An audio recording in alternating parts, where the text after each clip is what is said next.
And I want to see you, not Hare me. Krishna and Hare welcome Krishna. everybody. This is Prabhupada Memoirs. This is your chance to hear directly from disciples of Srila Prabhupada. And as you know, we've been starting this from August and we spoke to so many of the disciples so far. And today I am just so stoked to speak to His Grace Rajendranandana Prabhu, who is a Prabhupada disciple from those early years. And at the same time, for me, why it's so special is because I've been seeing Prabhu, Rajendra Prabhu in Mayapur Dham for so many years. With Pankaj Janri Prabhu and Jani Vas Prabhu, you always were there close by. And I was like, who is this Prabhu? Who is this Prabhu? And then when I was getting ready to do this interview, I was like, I can't find a picture of him. And then I realized that he shaved his hair off. And that's why. And like, it's just amazing to now just have that association with you. For me, it feels like I'm connecting back with the Dhams because that's where I saw you. And now we're talking about Srila Prabhupada. So it will help everyone here to connect with Srila Prabhupada. So I just want to say thank you so much for joining today. And Wow, it's an honor and a privilege. And yeah, we've spoken previously setting this all up. And I am so happy that now I can count you as one of my friends and look forward to having, face to face in the Dom sometime. and you know, one thing about you is your connection with Krishna consciousness. Now get this, everybody, is before even I was born. 1972 it started for you. Hey, that rhymed. That's amazing. 1972. And the reasons you were saying was the pages of the Bhagavad Gita. So everyone talks about having the association. So can we, before we start with Srila Prabhupada, tell us about that encounter and how you got the Bhagavad Gita, please. Thank you for asking. I had hoped that I could share this because sometimes second generation, third generation, what to speak of in the future, they think, oh, I'm so unfortunate. I didn't have Prabhupada's association, etc.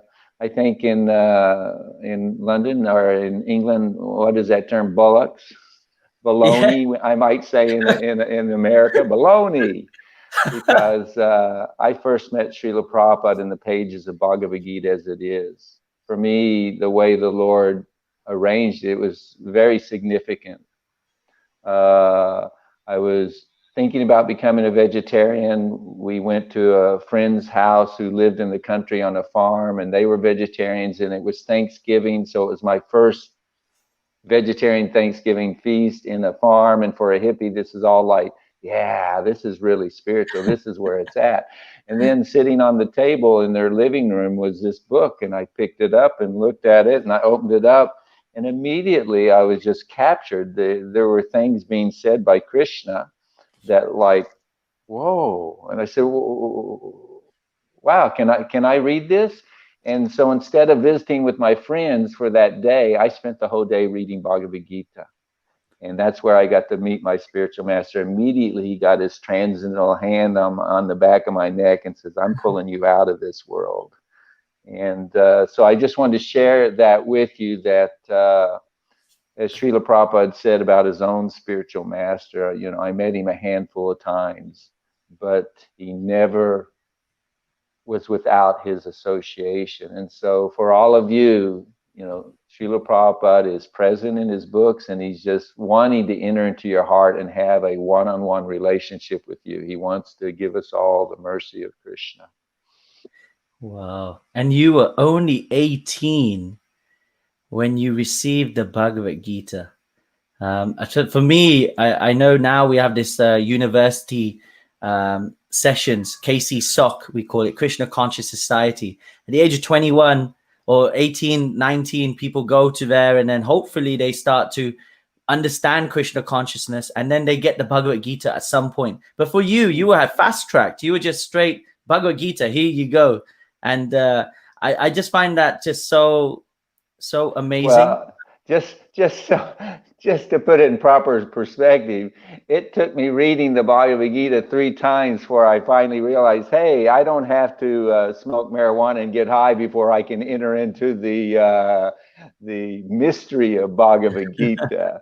I'm not the quickest learner in the group. So, but the process, although it may be gradual, it is effective. It works. Yeah.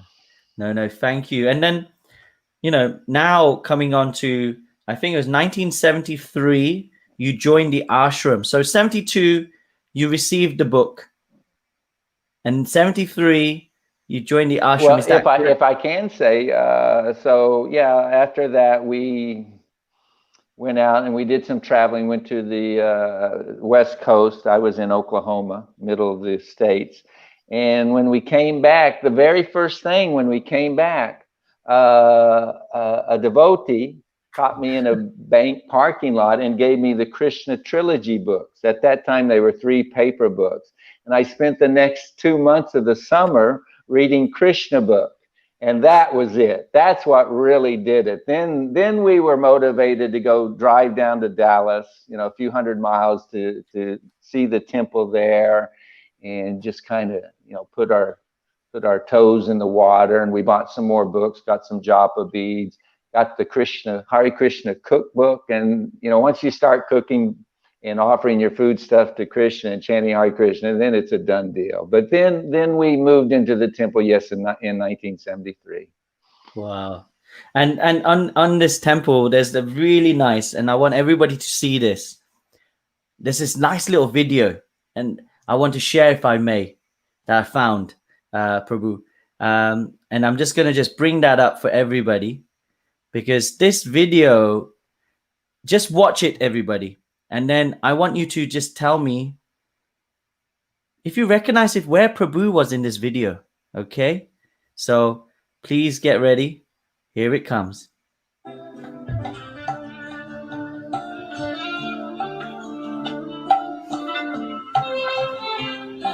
Srila Prabhupada is handing out rasgullas to everyone. Krishna say tomorrow, Krishna dite paro, tomorrow HG.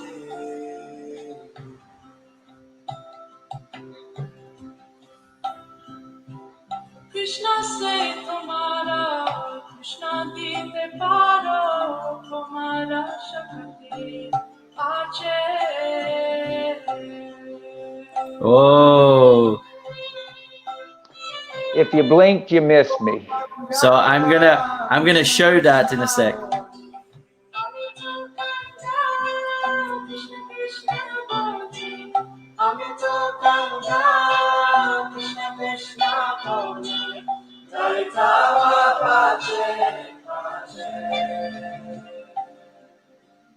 So everybody, I want you to see. Let's have a look where Prabhu is. Here he is. I'm going to just put, he was so, wow. You were just an ecstasy after receiving that as Rasgula. You're just, because you just were cheering up. Prabhu, can you please explain to us how this was that day was the first time I got to meet Srila Prabhupada. I'd been practicing and I had become initiated, and I just couldn't wait to meet Srila Prabhupada. Oh my gosh, it seemed like an eternity. But I'll back up just a touch. He landed in the Dallas airport, and I'd like to share with you that experience. He's coming out of the wing, from the airplane, the hallway corridor, whatever, and we're all lined up. There's 200 or 300 devotees lined up, all the children and visiting guests and everything. And I'm way down the line with my children. And as soon as he came out, before I even got to see him, devotees immediately, you could tell by their Haribo and Srila Prabhupada. And before I even saw him, there was this like tsunami wave of ecstasy that just went right down the airport corridor, overwhelming me, and fell down, to pay my obeisances. And that's when I began crying. it's stated that a Paramahamsa in his association, even the most neophyte, can experience shadow symptoms of bhava. So I was crying like a baby. The hairs on my arms were standing on end. And it was just so amazing to be in the presence of Srila Prabhupada and experiencing that ecstatic feeling that, you know, this prema from him, ecstatic prema emanates. And that just it certainly reminds me of the experience, that picture that you're showing in the video. Wow. But yeah, he had a news conference there. There was a reporter asked him, why have you come to Dallas? And this is heartwarming. He said, because it's my home. I have so many children and grandchildren here. So, and the other question, you can see it in Yadubara's earlier film before the Hare Krishna mantra movement, and the Swami brought it. But he's being asked by a reporter, and it seems like a lot of hippies are joining your movement. Can you please tell me what a hippie is? And Srila Prabhupada, he said, you know better than I. And then he looked up at Dayananda Prabhu, our temple president, with a gleam in his eye and a little smile, and he said, something extraordinary. So I happened to fall in that category. I was certainly a hippie. That was my lot in life. But now I've met my spiritual master. I'm trying my best to take advantage of the priceless gift he's offering us. And so he's come to the temple, and he greeted the deities, and just a couple of minutes, maybe words, but then he went straight to his room. And then shortly thereafter, everyone was invited to come up and get rasgullas. First the children, then the mothers, and then any fathers. So I had a stepdaughter at that time, and I was in the back of the hallway just waiting. I couldn't believe it. I'm still crying. I'm going, please let me get some prasadam from Srila Prabhupada's hand. So by the time he said the fathers, then I'm like, oh yes, I'm going to get a rasgulla from Prabhupada. And now I'm going to share with you the one time Srila Prabhupada acknowledged verbally that he was appreciative of some little service I did. So when I came into the doorway of his room there, I was told to say the pranams very loudly so he could hear. So I began saying Nama Om Vishnu Padaya Krishna Pastaya, and falling down flat like a rod, paying my dandavats. And I had my bead bag on my neck, and I realized halfway in fall that my beads were going to touch the floor, and Srila Prabhupada wouldn't like that. So in the middle of fall, I had the wherewithal to go like that, and right as I hit the ground, continuing the pranam, Prabhupada goes, joy. Oh my gosh. So not only am I in the presence of Srila Prabhupada, but he's just said jai to me. It's like the picture hopefully tells the story better than I am, but I was in ecstasy, and then I got the Mahaprasadam from Srila Prabhupada and exited out the room. I want to just play this part again because it's so sweet. And please, everybody, just watch Prabhu's face. For me, this was like so touching.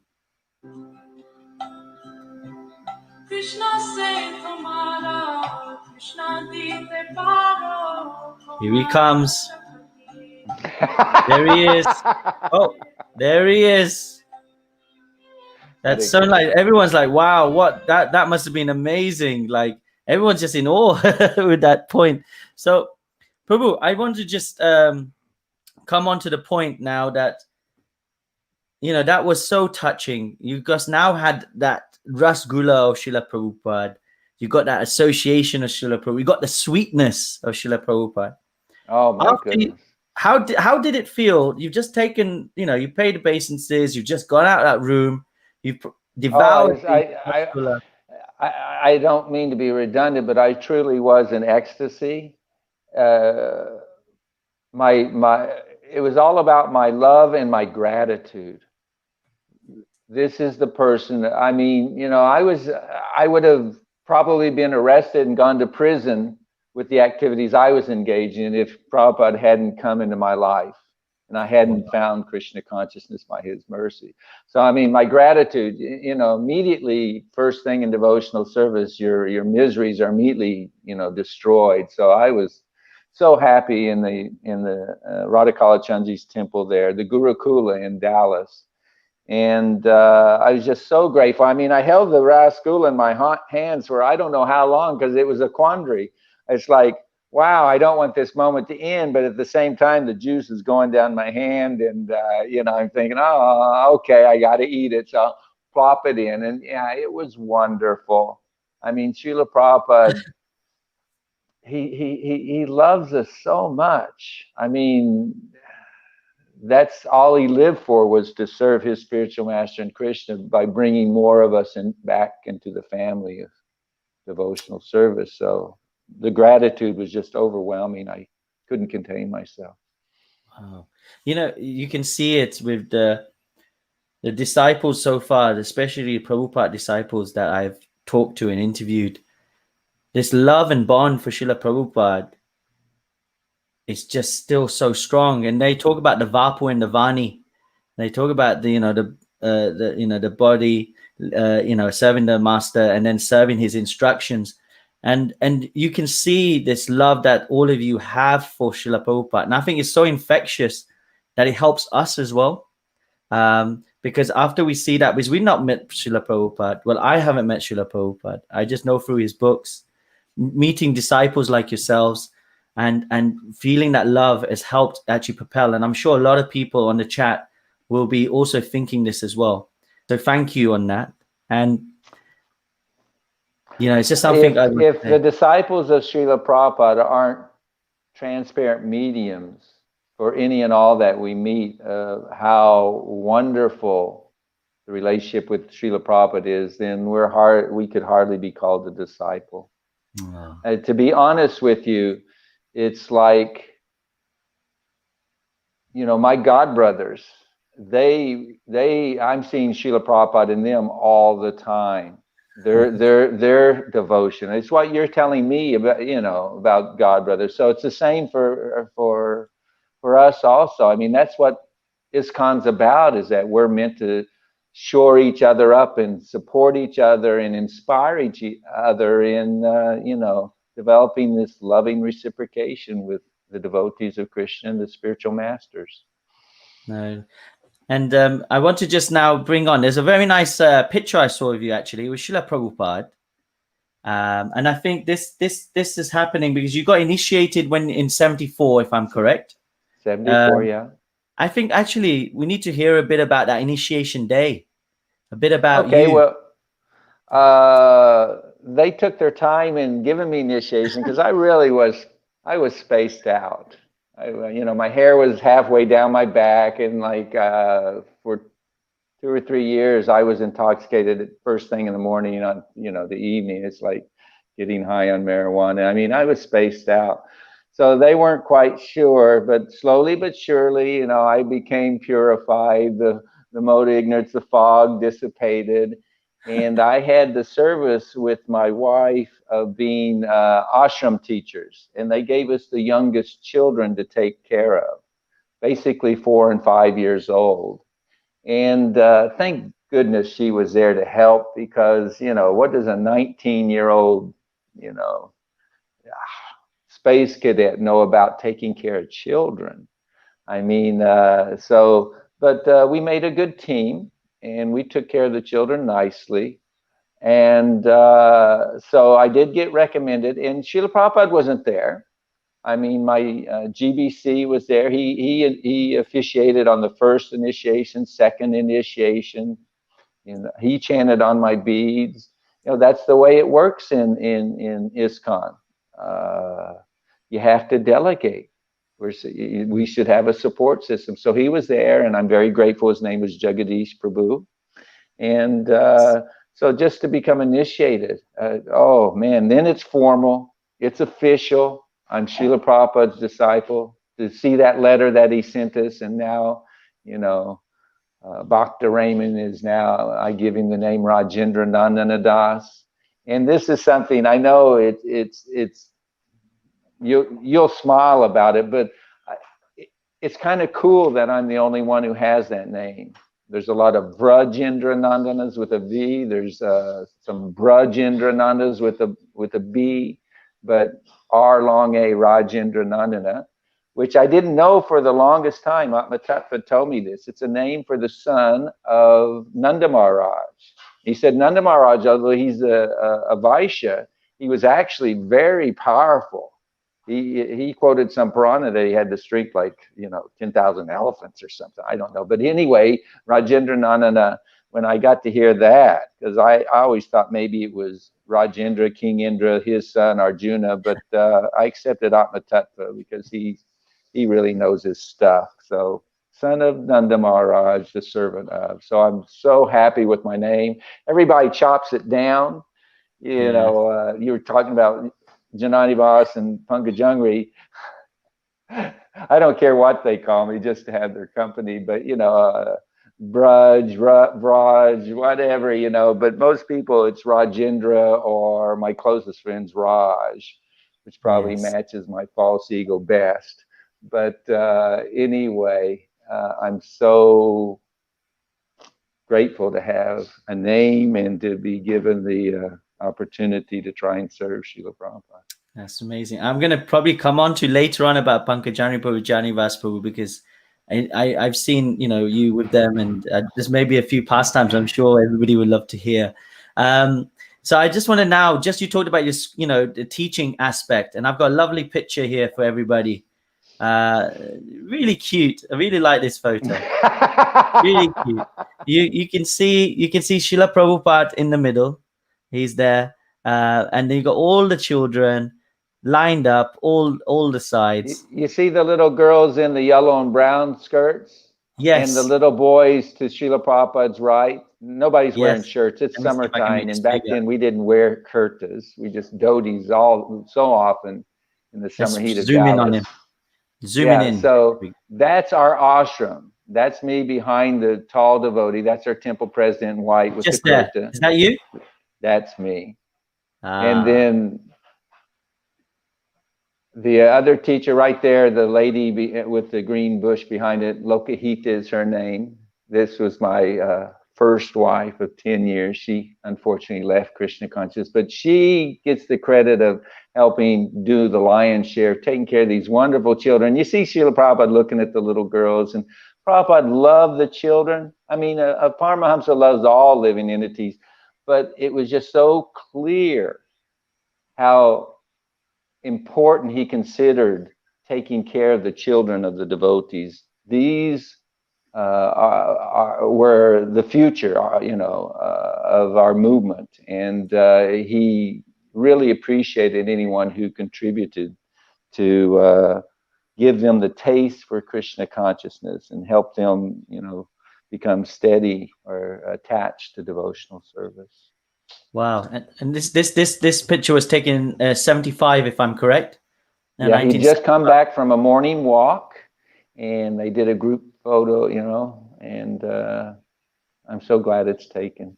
It's Kali Yuga memories. These photos help you remember the moment. Yeah, there's Prabhu and there's Srila Prabhupada. And look at the little children. They're so cute. They're so cute. I have a little daughter. She's a little child, so it just reminds me just seeing these little children. So it's so lovely. And can I just ask yourself? You were a teacher as well in the Gurukulas. Well, I was an ashram teacher. I didn't have any academic. I passed high school, but that's it. So I just took. They would call it a cottage parent in the secular world. With a boarding school, I was the cottage parent. I was their ashram teacher. Oh, and Srila Prabhupada, when he came here and he saw the children, saw the school, what was his? Because this picture's beautiful. Can you recall anything? Because you're quite close to him there. What he was saying, what he thought of the Gurukula and things like that? Well, there are films, if you go online, YouTube or what have you, of the children paying their obeisances to Srila Prabhupada in the temple, and him giving, and they're offering flowers, etc., and Prabhupada giving cookies, and it's wonderful. he loved seeing the children sing and dance, or when they would chant the Bhagavad Gita slokas that they had memorized, or, it's like one of the evening Bhagavad Gita classes, there was a question by a devotee where he said, how can we please you most? And Srila Prabhupada said, by developing your love for Krishna. So when he saw these children making advancement in that way, that they were heading towards Krishna, their love for Krishna, he was just so happy. I mean, to see him in the Gurukula, it really solidified my understanding of my good fortune to have that service. I'm very grateful. I did that service for about 5 years in Dallas and then in Vrindavan later on. But there's two other things I'll make mention that I think are really nice. How do we repay Krishna? Or how do we repay you? By developing your love for Krishna. Another one was, how does it feel? He was asked, how does it feel to be Krishna conscious? And he immediately, without skipping a beat, said, it's without fear. In other words, he was fearless. That was a wonderful answer. And then there was another one that I remember where a Sankirtan devotee said, Srila Prabhupada, I go out and sometimes I'm very forceful with the we used to use the term karmis, with the karmis outside. And then when I come home, sometimes I'm a little forceful, pushy with the devotees too. What should I do? And I like this answer Srila Prabhupada gave. He said, you should be like a lion on the chase and a lamb at home. So that was a beautiful one-liner that was able to stick in my dull brain. I like that one also. Lion let's see. Huh? Lion on the chase and a lamb at home, right? Yes, Wow. Prabhu. I also, if you've read Shama Sundar's book, where he says sometimes him and Srila Prabhupada would have conversations where nobody was speaking. If you've read the book, that took place sometimes in his office. And I had one such experience, if I can share with you. Please, yes. We're sitting in the temple, and it was basically our temple was an old church. And that's what the ashram and the Prashadam hall, it was a church that we converted. And then our temple, specifically with Radha Kalachandji in it, and Srila Prabhupada's Vyasasan at two opposite ends, it was an old basketball gymnasium. So it was very long. It was big and long. And I had the youngest children. And so for Bhagavatam class, we sat the furthest away from Srila Prabhupada than anybody else. We were right next to the deities on the altar, and Srila Prabhupada's Vyasan was at the other end of the temple. And because these children, they're 4 and 5 years old, I mean, they're not in rapt attention with the Srimad Bhagavatam class. I mean, obviously, they're being purified hearing Srila Prabhupada, but fidgety, always moving about. So unlike everybody, we had a row in the middle of the temple. Srila Prabhupada had an unobstructed view of the deities as he gave the Bhagavatam lectures. And the boys on one side facing this way and the girls on the other side facing the other way, open aisle. I was the only teacher who sat kind of in the open space and faced my students, because I was always having to go, hey, shh. It was like constant, like. And so Srila Prabhupada was on the Vyasan. I'll try and do this where you can see it. And, of course, I'm watching him and hearing as best I can. And he goes like this. And he's all at the other end of the thing. And I didn't think anything of it. And then he did it again. He went like this. And then it kind of like, huh? And then the third time he did that, he's not speaking, but inside my head at that point, I could hear him saying, turn around and scoot out of the aisle. You're disturbing my darshan. And it's like, oh my gosh, it was like a thunderbolt when I realized he's speaking and not stopping the class, but he's motioning to me. And it took 3 times for me to catch it that, hey, sit with the children, get out of the way, let me have my darshan. and give class. So that was actually, that was really a wonderful experience, because it seems so insignificant, but for me it was like that lightning going, oh my gosh, Srila Prabhupada, who is just give me an instruction, let me do it. That's So see, wow. my reciprocation with Srila Prabhupada are just like countless others. I'm not a big devotee. I wasn't a big manager or anything like that. They have tons to share, but the little things in which he reciprocated with so many of us, it just solidified our love and gratitude, you know, for lifetimes, hopefully. Wow. For eternity. No, this is the beauty, the amount of, you know, that those little service points you got, those little nudges to do, you know, get out of the way. It's like now it's just like such an amazing memory that's created. And actually, talking of memories, I want to just ask you, because I also saw this beautiful photo. Yes, I did go. I saw on your Facebook. Sorry if I was Facebook stalking you. I was checking out some of your photos. Fantastic. So just here, this is also, I believe, at the similar time in 1975. And there you are. Is just so I'm clear. I'm the devotee wearing the garland there, sitting as close as I can to Srila Prabhupada. I always had that kind of mood. I was shameless. I would edge right up to the front anytime I could. So Srila Prabhupada would, you know, every time he'd visit, he would, you know, encourage the teachers, instruct the teachers, give them advice, the guidance. And so this is one such a time. And he was lecturing from the 6th canto, Srimad Bhagavatam, when he came at this time. But he was translating the 7th canto. And in this evening, it was an evening darshan, we're all sitting there, and he shared with us that which wasn't even available to anybody else. And that was the instructions of Narada Muni on brahmachari life. And that night he quoted from the first verse of the 12th chapter. It was, I'll go ahead and just read the translation. A student should practice completely controlling his senses. He should be submissive, have a firm attitude, have an attitude of firm friendship for the spiritual master. With a great vow, the brahmachari should live at the Gurukula only for the benefit of the guru. So he was sharing with us things that we'd never heard, and you know, that wasn't published yet. And oh, that was exciting, super exciting. And there is a book called Without Fear by Rupa Vilas Prabhu. He's living in England, I believe, and he gives different pastimes of Srila Prabhupada in Dallas.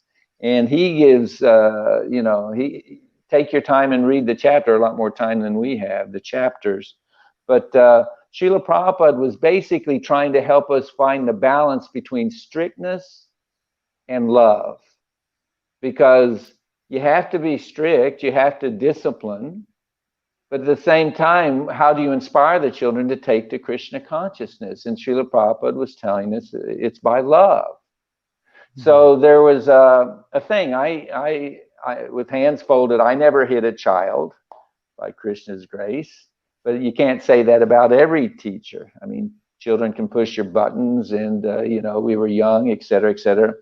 And so when they were talking about punishment, Prabhupada said, well, you can give them a slap. Now, one time, and this is a little cringeworthy, but I was walking down a hall and I heard in a classroom, you know, one devotee get a slap. And the fact that I could hear somebody being slapped when I'm out in the hall with the door shut is just like, oh my God, that wasn't right. And so Srila Prabhupada was, when asked, how, you know, how do you punish them? Well, just give them a slap. And this is the one question I asked Srila Prabhupada, and it may seem very trivial or insignificant, but it meant a lot for me because I wanted others to hear. And I said, Srila Prabhupada, how hard should one slap one? And then he just went like this, just a little tap on the head. So that was like, anybody who thinks that, I think we, when in that, no, I might have the term wrong. I started to say corporal punishment, but you know, Prabhupada said you can show a stick, but don't use it. I mean, it's the thing, once you've used it, the fear is lost. so much for the discipline and stricture. But anyway, that was the one question I asked of Srila Prabhupada, but it was pertinent to the time. Fantastic. Wow. It's nice that you got the chance to ask such questions that we can really try to get something from, and give such practical advice as well. Srila Prabhupada gave. That was what I just took from there, isn't it? Yeah, Krishna consciousness definitely is about common sense and practicality. Everything else might just be intellectual and out there, but when it comes down to it, it's the natural, easy way to be. Serve Krishna, serve Guru. And then, from that point, from the 75, such amazing pastimes you had. And then, if I'm correct, after that, you had this chance to go to Vrindavan. That was coming. I think it was two things. One was the solid connection. First, you were in New York, because of course, you're in Dallas. You went down to New York, where you saw Srila Prabhupada was it the 76? Is that the time? Yes, I got to see 2 Rath Yatras that Srila Prabhupada was in. I went to the Bay Area and saw him there. They had just opened up the Berkeley Temple. They're wonderful pictures. The Vyasan from Berkeley was magnificent. 2 lion heads on the front of the Vyasan, beautiful royal Vyasan. So there's pictures of Srila Prabhupada in that. And from that, I remember the lecture, he's talking about the Owl Society. If you don't want to see God, you never have to see him. You can be like the owls who will tell you there's no such thing as a sun. Why? Because they keep their eyes closed all night, all day long. So that I remember. And jumping over the Tamal Krishna Maharaj's shoulder to grab a cookie Prabhupada was tossing out. That was a memorable thing in the Bay Area also. And then 76, this was really special because they had purchased a skyscraper building in New York City, and Srila Prabhupada had told Karandar Prabhu that if he could accomplish something like that he guaranteed he would go back home to Godhead. So from the small, humble beginning of 22nd Avenue, what have you, matchless gifts, to this 12, 13-story temple. So Prabhupada was so pleased. And Rath Yatra, Rath Yatra is Srila Prabhupada's thing. He was doing that since he was a child. Jai Jagannath. So we had the first Rath Yatra right down 5th Avenue, Prabhupada said, the most important street in the most important city of the world. And just, countless thousands and thousands of people were there, just in the whole kirtan. There were so many devotees from all over the country. So I got to be there also. And so that's what inspired me to soon thereafter, in the beginning of 77, the end of 76, to move to India, to move to the Dham, because Srila Prabhupada in 75 was in great health. Man, he was going. In 76, he was still going, but you could see the toll. The health was not as good with Srila Prabhupada. He was sick in New York. And I just got this idea, I think it was inspiration from the Lord, that, if you want to have his association, he's probably not going to travel as much as he has been. I bet he's going to stay in India more often if his health deteriorates more. And I was correct. So I moved to, we went to Mayapur. We saw Srila Prabhupada in Mayapur for the Gaur Purnima Festival in 77. I got to do one little service for him there. Oh, yeah. And it's so inconsequential, but for me, it's just like the fact, this is what I say about anybody. Pleasing Krishna is so super easy. Pleasing the devotees is how you please Krishna. And if you can put a smile on somebody's face, that's an eternal point. That's a point of, that's currency in the bhakti bank. So Srila Prabhupada was leaving Mayapur, and I'd gotten right up on the stairway of the Lotus building there. Those who've been there, they know how it was. And it wasn't a cultivated garden. It was just kind of, the road was there, and his little ambassador car was there, and he was getting in. They all came down, Srila Prabhupada, Hari Sari, a couple of sannyasis. And then Hari Sari realized he spaced out. He had no water for Srila Prabhupada for the journey to Calcutta. So he yelled out, does anybody have a water bottle?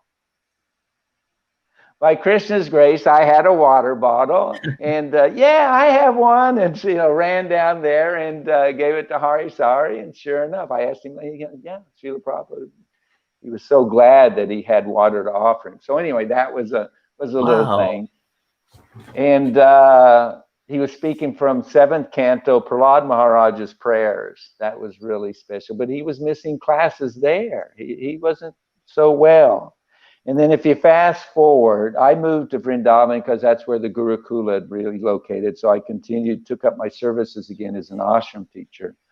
And sure enough, this is where it gets into the Antya Leela, Srila Prabhupada. And this is, as I may have mentioned to you before, that this is where I really solidified my eternal relationship with Srila Prabhupada, because from, what was it, like April until basically November, Srila Prabhupada stayed in Vrindavan. With one exception, he went to London, thought he was going to, do a bit more of his, spreading the mercy, spreading the mission, London, then New York, etc. But he had to turn around, come right back after observing Janmashtami and Vyasa Puja there. But that's where I got a lot of association, seen him a lot, and boy, did he purchase me there. I mean, first of all, if I can read this one paragraph, because it's Prabhupada's own words and it's very powerful, very potent. It's not just my faulty memory. But when he came, he had been in Rishikesh. You've seen in the films, you've read in the Leelamrita, etc. And Srila Prabhupada actually thought that he might leave his body. And boy, did he stir him into action. He told, I want to go to Vrindavan immediately. I might be leaving my body. So they got him there, boy, ASAP, immediately. So when he came in, he was even a little more gaunt. They carried him from his car. He didn't even walk in. They carried him in, and he sat down in his room, and he gave a darshan. And this is what he shared with us. He said, previously I was in Rishikesh, and I thought I might be leaving my body. So if death takes place, let it take place here. So there's nothing to be said new. Whatever I have to say, I've spoken in my books. Now try to understand it and continue your endeavors. Whether I'm present or not, it doesn't matter. As Krishna is living eternally, similarly, the living being also lives eternally. But Kirtir, yes, Ajivati, one who has done service to the Lord, lives forever. So you've been taught to serve Krishna. So with Krishna, our life is eternal. The temporary disappearance of this body, it doesn't matter. The body is meant for disappearance. So live forever by serving Krishna. Really sobering. Oh my gosh.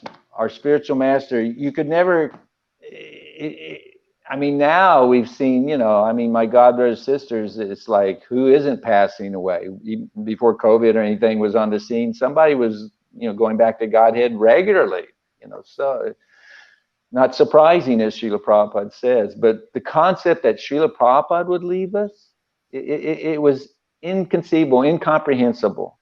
And so that was like a real wake-up call. But the reason why I talk about my own relationship needing to really grow in relationship to Srila Prabhupada, like, I didn't cry when Srila Prabhupada said that. It was just kind of shock. But one of my godbrothers, Yasodanandan Swami, someone I really looked up to, he was crying like a baby. He was immediately feeling what that reality meant, separation from Srila Prabhupada.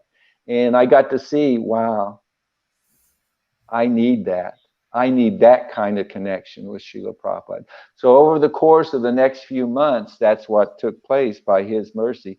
My conviction is, and we're talking about Antya Leela here, Srila Prabhupada didn't have to stay as long as he did.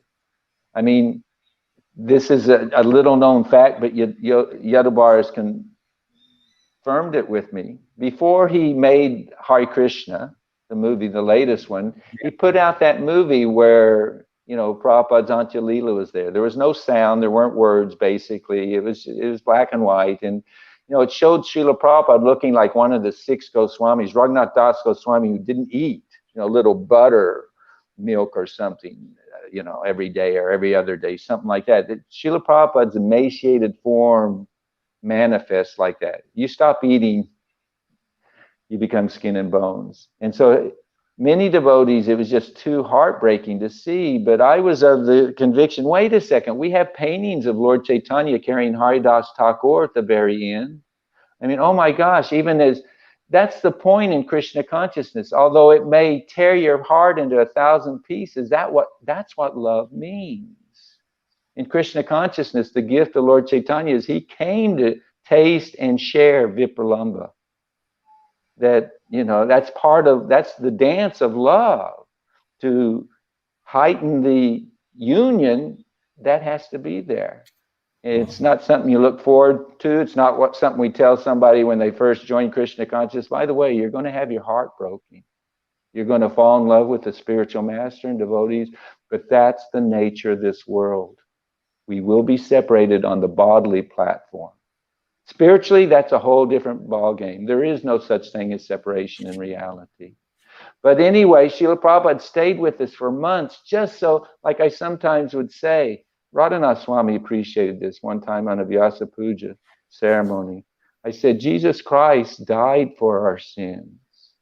Srila Prabhupada lived on for us and stayed with us just to purify us. So Srila Prabhupada really did that for months. And one time when he was thinking about going on Govardhan Parikrama, which all his intimate servants knew would be the cause of his leaving his body, they couldn't tolerate it, and they finally, you know, in tears, just came and begged him, please don't go. And Srila Prabhupada was with Krishnadas Babaji, Akinchana Krishnadas, his godbrother, and he turned to him and he said, just see how much devotion they have for me.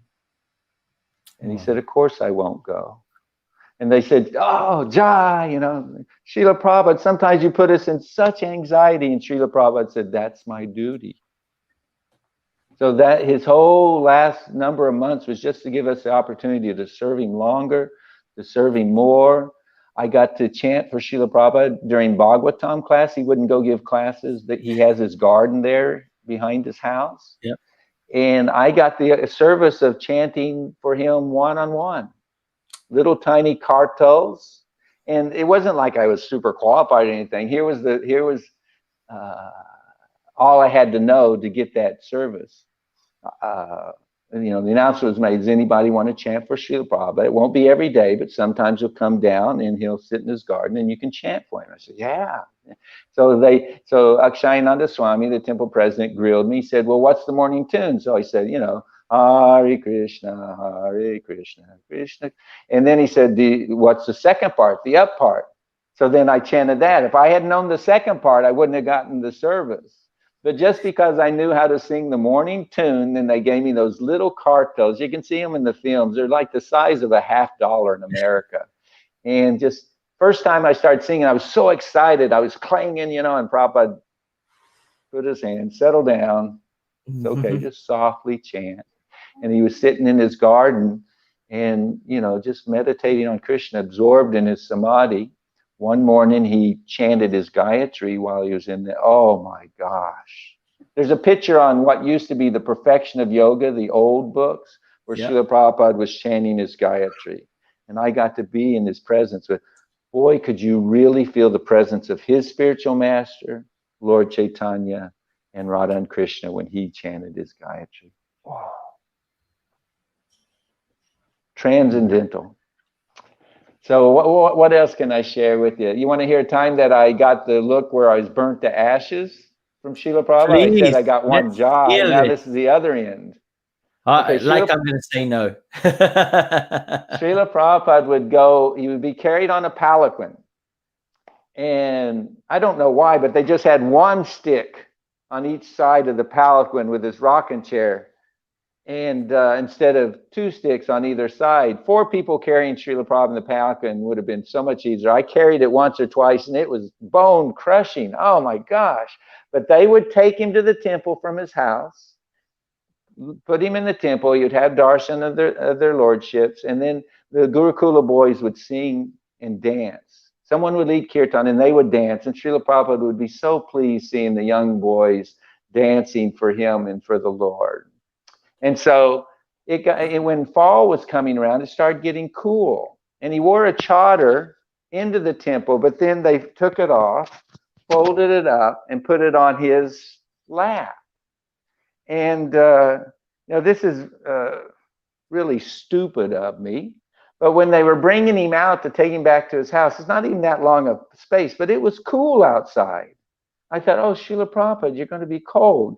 So while they were walking, I was walking beside him on the palanquin, and I'm a nobody.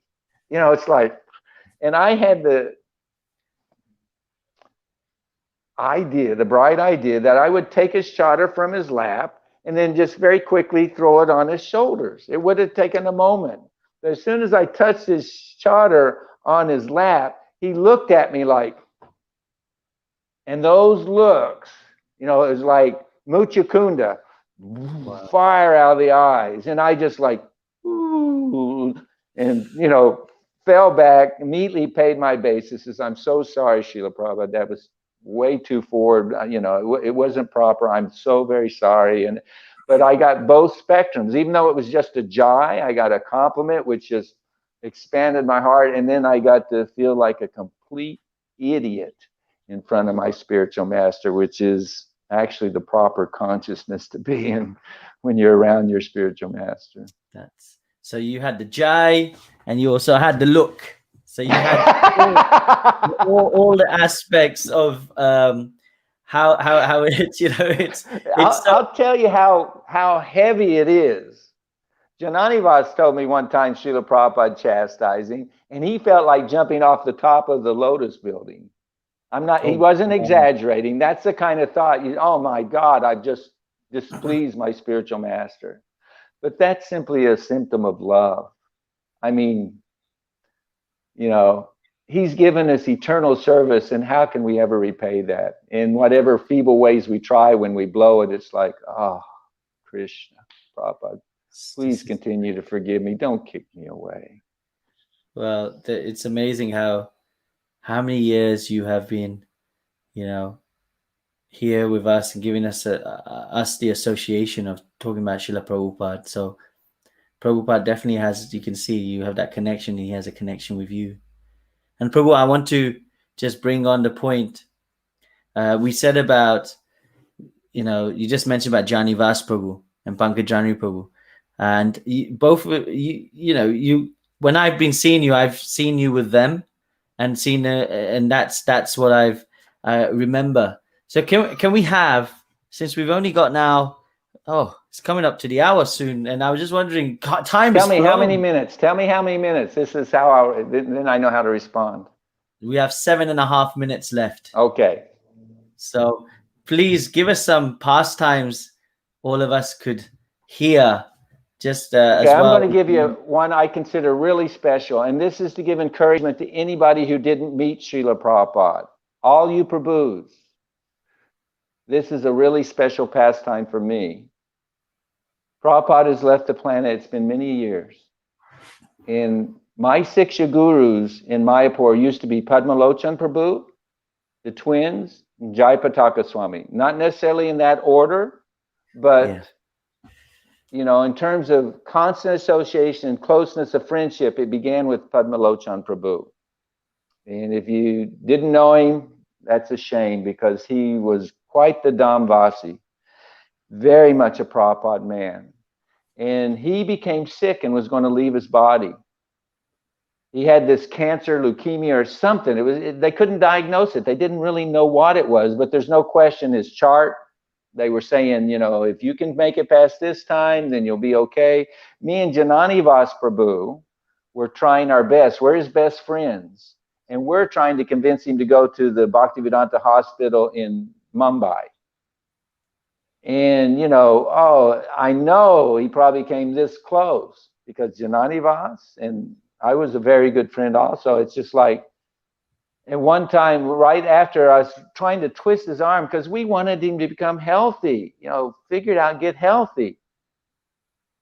But this is just a couple of weeks before he left this world, and crying, just totally broken down, like, Rajendra, I don't know what to do.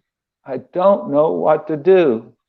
And in that mood, that's when real surrender takes place.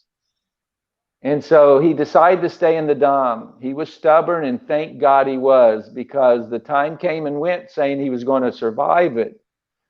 And as fate would have it, it wasn't Krishna's desire. But I was taking one night a week, staying up with him all night long and rendering service, helping him with the toilet or massage or whatever he needed.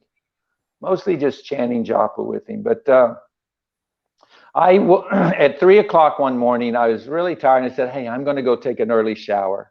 I'm almost falling asleep here. He said, okay. So I went into the bathroom, and while I was in the bathroom, I'd finished my shower and whatever, and then I heard, Padmalochan, Padmalochan. And I stuck my head out into the hallway, and nobody was there. I thought maybe it was his wife. But no, if it had been his wife, she would have gone into the room, and she was still sleeping in another room. And so it just kind of came and went, bounced right out of my head.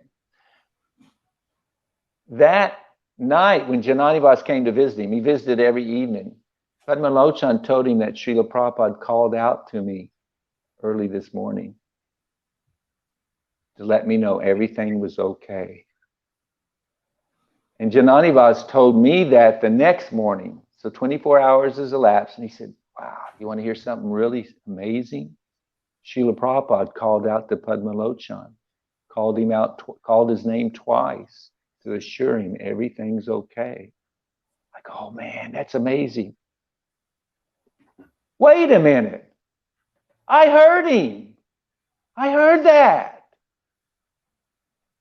But you know, if things don't fit in the little box of our tiny brain, it just goes right over your head. You just bounce it right out. So anyway, I just want to share with everybody, it's not like Prabhupada's dead and gone.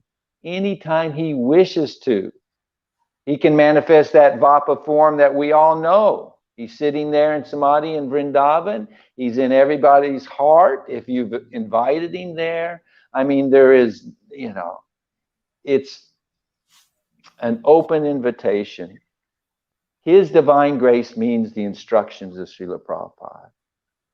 And if we will take those as our life and soul and stay in the association of those who also are aspiring or who have made Srila Prabhupada's service and instructions our life and soul, then the ticket's in our hand.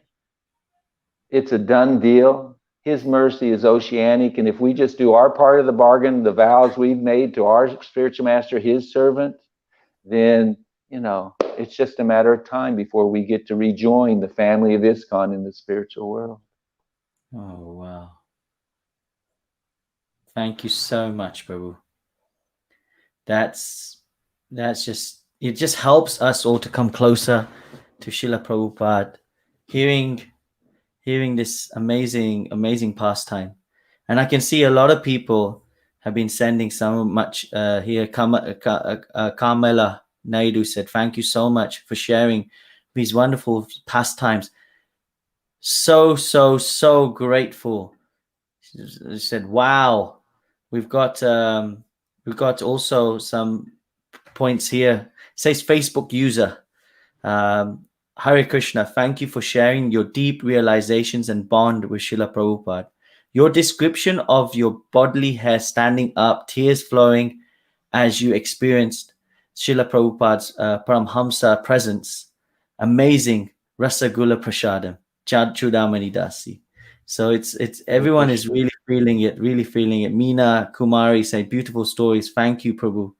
And she also has powerful words, so touching.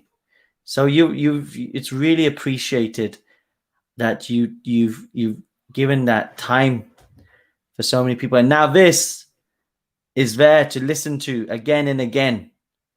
This is here to really give us a chance to really get that association with Rajendra Nanda. I knew you were going to do that. I'm just so blown away for what you've been telling us. So thank you, Prabhu. Thank you for your association. Thank you for your services, interviewing so many wonderful devotees and including me. I mean, most of us are married. I was giving a class yesterday quoting from the seventh canto. The main duty for the householders or any ashram is to again and again and again hear from the saintly devotees the glories of Krishna and his devotees. I mean, that's our life and soul. If we can absorb ourselves in that katha, the katha of Srila Prabhupada's glories, you know, the outside world, it's an ocean. The waves are turbulent and it's a mess, but we're safe and sound in the shelter of Srila Prabhupada's service and in the company of, you know, our fellow devotees. So, you know, this is what we do. And thank you for letting me share. Thank you. And please let me make it back. Rajendranandana Prabhu. Hey, can I make a plug for the Sri Purushottam Please Mayapur do. Parikrama? Please Prabhus, do. You gotta go and listen to the devotees glorifying Lord Chaitanya the Dham. Trust me, those who are addicted to it, we can't wait. And if you haven't been on parikrama, this could be even better because there's no heat, there's no hunger, there's no sore, achy muscles from walking. When are we getting there walking? It's just going to be pure nectar coming in the ears. And I just encourage everyone, please listen when it's live or listen to the recording. You don't want to miss it. So that's just a thumbs up or a plug for some of the nectar that'll be happening soon. October 9th, I believe, is the Adivas. October 9th is happening. Raj Bandal Parikrama, if I'm correct, you said? Is that right? It's actually Navadweep. Navadweep. Yeah.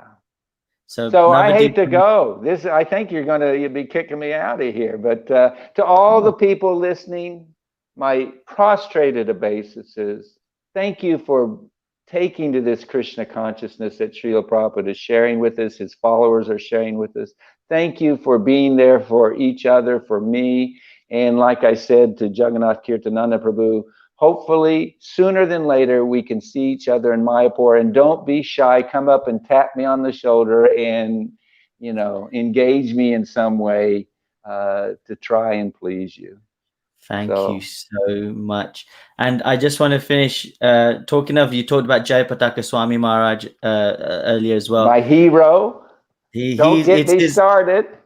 It's his 50th sannyas anniversary. So today they had the festival and tomorrow it's also happening. So check out on Jayapataka Swami Facebook page, YouTube page, Mayapur TV, where this is also airing right now. This is actually also airing on Jayapataka Swami Maharaj's Facebook page right now as well. So please do tomorrow, 6:30 p.m. IST to 9:30 p.m. IST.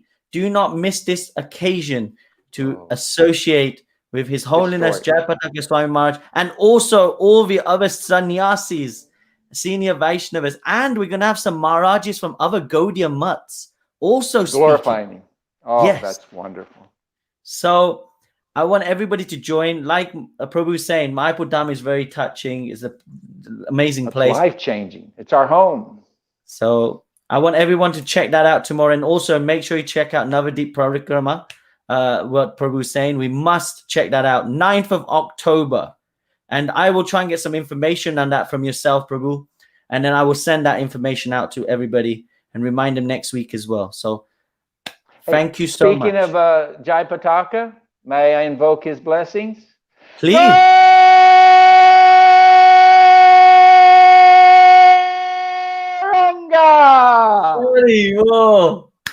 I felt that. Oh, thank you so much. Thank you, everybody. How can you not be energized after that? Hare Krishna. Hare Krishna.